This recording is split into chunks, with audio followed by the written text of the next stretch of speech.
than the other.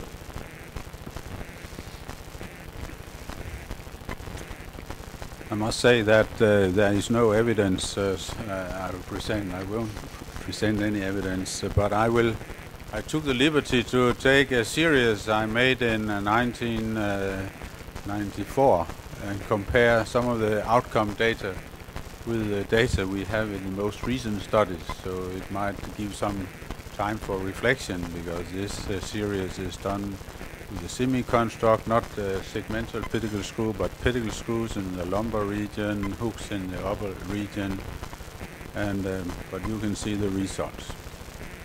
Of course, this is an important aspect of our surgeries, really to quantify the outcomes. At that time, when we started this surgery, we were very much questioning always to operate or not to operate. That was in Nachemson's high time, and he always questioned this, and we were discussing that.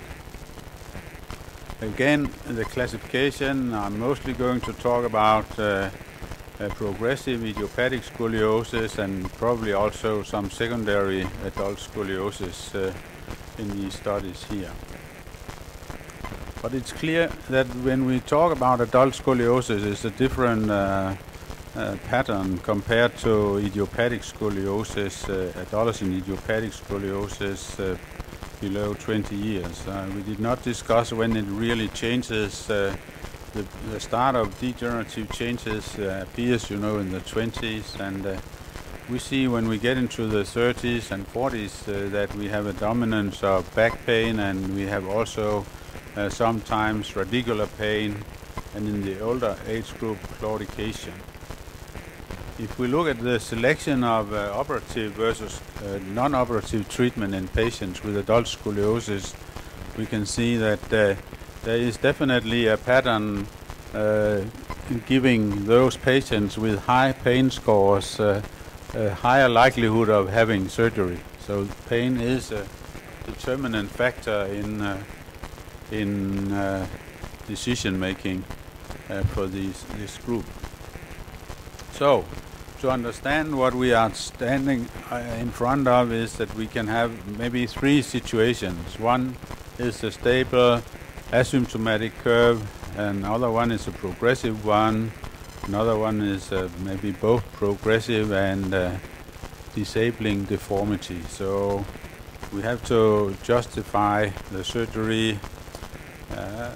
I have a different view. I generally regard all major curves above 50 degrees as progressive, and I take that as a standpoint in the indication advice to the patient. But we have to look at all the parameters here. We have to look at the standard parameters as evaluated by standardized radiographs, by gait analysis, and by validated health measurements. So we look at the coronal and the sagittal correction. We are beginning to look at gait analysis and balance, and we also look at general health status and quality of life. The radiographic measurements have already been dealt with a lot, where we in these severe cases have both we have a clear 3D deformity with the worst scenario is a kyphotic deformity, which we have to address at the same time.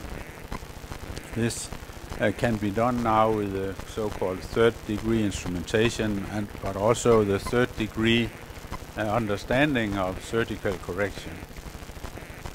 Coronal correction is a clear thing, a well thing. You can see here in this meta-analysis that we usually have a curve about 60 degrees, and post-operative good correction down to 24 degrees in this series, and we have a quite stable situation, not losing too much correction with modern segmental instrumentation.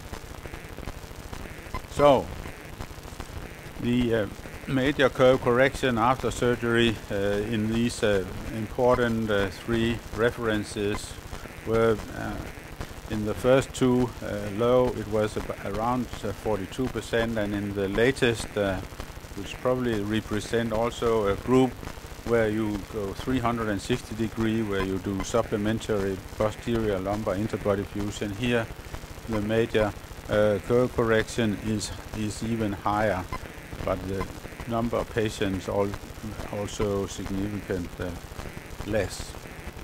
The preoperative coronal balance, we know that some modest changes, but if we really have a major coronal imbalance, this is a statistical problem. It's a statistical problem also for the patient and for the physical function, particularly if you have more than 5 centimeter mid-sacrum imbalance. This is a significant measurable deformity which should be addressed in the surgical correction.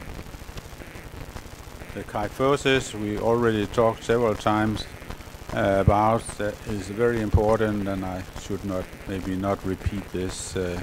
Surgical balance is most important and you must address it, and you get punished if you don't address it in your surgical correction. Gait analysis is there mainly as endurance measurements and stride length and so forth. You can measure many things, but it is clear that if you have severe impairment, your walking capacity is not so good. So it can actually be used as an outcome measurement. Also, the treadmill time is there, and it's clear that this deformity group, remain a deformity group, and they will never reach the able body's control performance. So this is, I think, it's an exciting way to start to understand more about the incapacity of these patients, which we also know have been there for a long time. Gait speed, however, can in shorter distances be the same as for able persons. Gait endurance increases after surgery, no doubt about that. Gait patterns were not different at 2 years follow-up, so it's not about the limping and some other problem, except of course in the very old patient group where you can have osteoarthritis of the hip as competing factors in the outcome. Always check this in your patients in the older age group. Health-related outcomes, I'll just turn to this series from 96. We presented Eurospine. We found that the patients 3.5 years after surgery at that time had unchanged physical capability, and most of them, half of them had felt some limitation in automobile driving and sports. This review was done by the National Scoliosis Association of Denmark, who made this score. And the working capacity was pretty, as we know today, 50% were employed pre-operatively, and at follow-up it was the same, with a high level of public subsidies in this 91% follow-up. When you ask the patient how they feel that their hump has decreased. We know that we can do good with our surgery also at that time, but they did have some problems with the implants in certain positions. They could feel the implants. The available studies show that you are able to use outcome parameters like SF36 and ODI. You can use that. You can also use the SIS scores, and the SIS 30 score is regarded to be the most, have the highest sensitivity, and actually a clinical relevant decrease in score is about 20% or 20 points in the SIS 30 score, whereas to the other outcome parameters, there are, of course, there are other, like ODI, for instance, it's about 4 to 15 points, which is relevant. But ODI is definitely weaker as an outcome instrument. But SF36 works also perfect. The self-perceived outcome questionnaires gave an average a relief of symptoms in the range of 74%. It's pretty much what we have said to our patients through many years. It's a 75% chance of improving your life quality. But the return to work is pretty much as we saw in the mid-90s in our socialist country. The satisfaction with the surgery is also very identical to our results. Outcomes as measured by SF36, I said, shows that patients, even 5 years after follow-up, have a statistically significant greater decrease in spine, in pain and fatigue, improvement in self-image and improvement in functional outcome, also identical with what we observed. So I could finish by looking at what did we actually learn in scoliosis surgery the last 10 years, and maybe you agree that we definitely saw a difference, in our management results and safetiness when we went into segmental instrumentation, when we really understood that you have to instrument all segments.